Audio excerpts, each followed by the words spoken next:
want to be confident that what we are doing in our training is actually going to help us. Luckily, guys, the vast majority of training concepts that are commonly found within the endurance community are backed up by mountains of science, real scientific studies that say zone 2 training definitely works.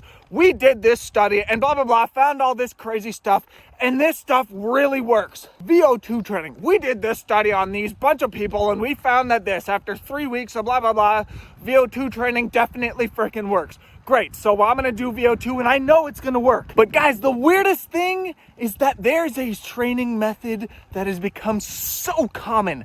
Even the very best pros do it all year round without fail. That is low cadence training, aka torque training. And guys, what's the weird thing about this type of training? There is zero science that says it works. So if there is literally zero science behind this whatsoever, why are the very best riders in the world, guys who have literal scientists working for their team, studying this type of stuff for them, why are they doing this training consistently once or twice a week throughout the entire season? There has to be some reason for this, guys.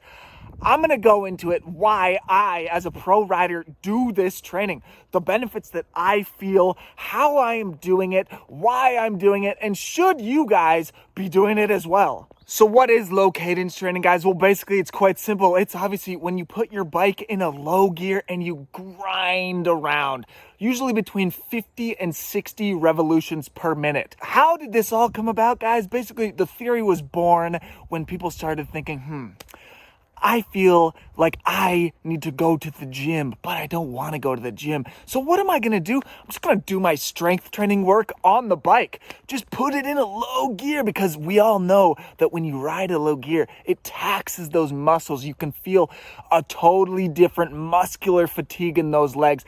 After riding up a nice steep climb where you're forced to ride in a low gear, your legs just feel tired. Similar to the sensation that a lot of people have after they go to the gym and they do a bunch of squats or a bunch of lunges, and you walk out of the gym and you're like, got some sore legs. People thought this was a way to increase strength without going to the gym. And while in theory, that seems completely sensible, honestly, when I hear myself say that, I think, damn, that makes perfect sense. Yeah, if you put your bike in a low gear and you grind around, of course, you're going to be feeling those glutes burning. You're going to be feeling those quads burning extra. You take the strain off of your heart and your lungs and you put it more so on your muscles. Exactly what we do when we go to the gym. But guys, they started doing some studies and found out this is far from a replacement for gym training. As a matter of fact, they found zero benefits to doing this type of training whatsoever. I'm not going to leave all the studies for you guys, but if you want to look them up, there are plenty that have been done. There are zero gains to doing, let's say, a bunch of training at 60 RPM to doing that exact same training, but at a freely chosen cadence. There are no strength gains. There are no gains whatsoever. The only gain that you get from doing this type of training is how frequently you come down with a bad knee injury. Because when you're obviously grinding like that, there is more of a strain on those knees. There can be weird tweaks in muscles. And if you have any imbalances in your musculature, which every human that walks the planet does, those can really come to light doing this training. So why the hell are people doing this training? Sounds like a completely no-brainer. I'm never gonna freaking do that training, guys. Why, if we've got 20 articles, 20 scientific studies that say this stuff does absolutely nothing, why are these pros doing this training as if it had all the scientific backing in the world? Let me go into 3 reasons why I personally do this training, despite the lack of science. So guys, the first reason that I like to do this type of training, usually once or twice a week, is because I feel like it helps me improve my pedal stroke. Now, the way that I see the benefit here is when I'm doing these low cadence efforts and I'm really focusing on my pedaling. What muscles am I engaging? What muscles are firing in that moment? It really helps me kind of dissect my pedal stroke.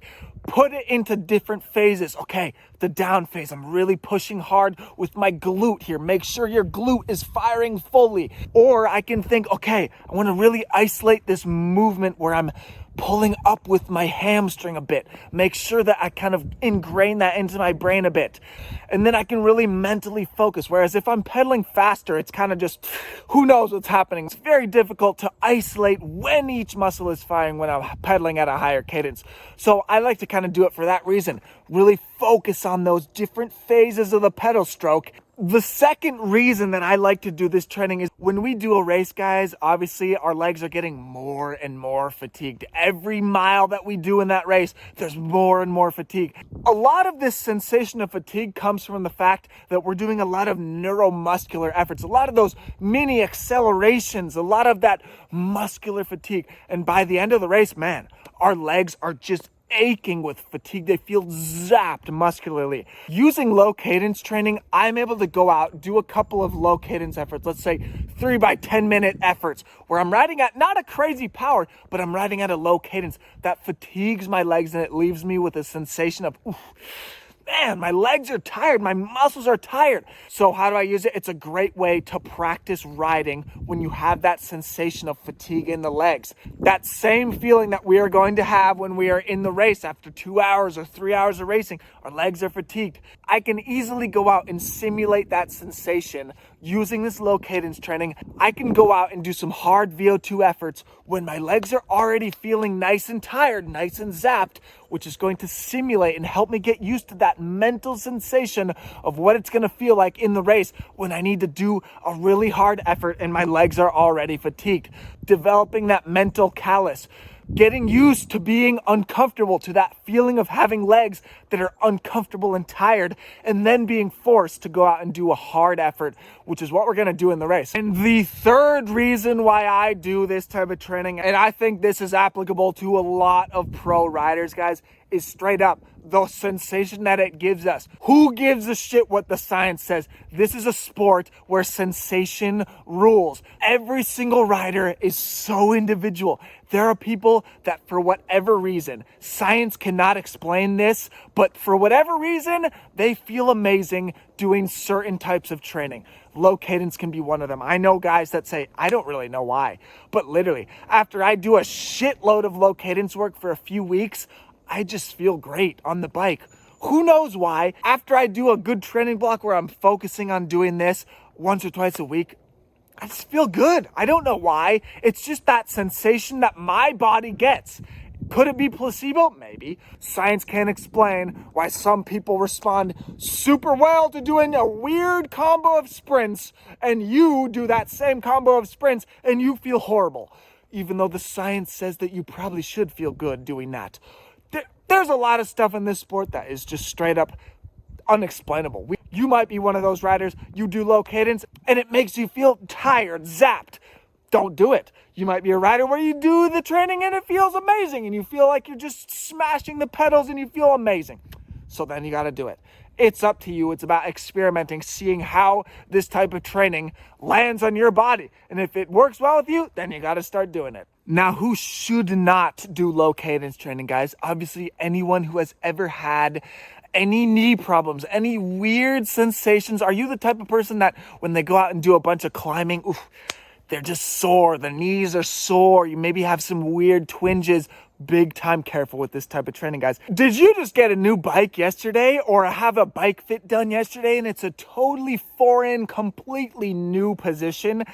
Probably not the day to go out and bang out low cadence training for the first time, guys. Got a race in a couple days? Probably not the time to start trying out low cadence training for the first time. Again, the whole point of this training is to strain those muscles. That muscular fatigue can definitely last a few days. So if you've got a race on a Saturday, you probably don't want to do your first low cadence training session on a Thursday, right? How to do low cadence training, guys. Basically, to start out, you got to put your bike in a low gear between 50 and 60 revolutions per minute. You're really grinding here. You can do this type of training in tons of different ways. A lot of people do intervals. I'm talking 4 minutes at a low cadence, at a tempo power, maybe even at a threshold power.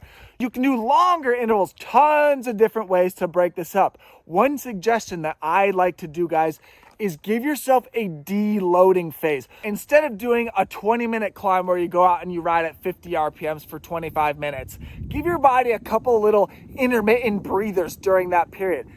3 minutes low cadence, 2 minutes at a regular cadence. Give your tendons a bit of a break, a bit of a breather where they can say, okay, now we're not under this mega stress load that we were a couple of minutes ago during the low cadence phase. Now we can breathe a bit. I feel like that's a better way to stay healthy, hopefully. When starting this for the first time, be extremely cautious. I'm talking go out and do 3 intervals of 3 minutes at low cadence. Nothing more. Do not risk it, guys. And obviously, at the first sign, the first slightest twinge of weird knee pain or any Achilles pain, stop immediately. Do not continue. I lost an entire racing season due to an injury that I got by being stupid and feeling a little bit of a twinge and then continuing on doing more low cadence training efforts during that ride. An entire season where I did not even a single bike race, guys. Don't be stupid. Be very smart. Be very cautious with this type of training. So guys, thank you for watching the video. That's all I got for you today. I hope you enjoyed it and I hope you're able to learn a bit about what is happening with this trendy training style that is low cadence training. Big time caution with this type of training. And if you want to do it, give it a shot. Maybe you'll have a good response. So guys, thank you so much for watching. Any comments, please leave them in the comment section below. Big thanks for anyone who's supporting my videos and leaving the comments. Thank you for watching, guys. Peace.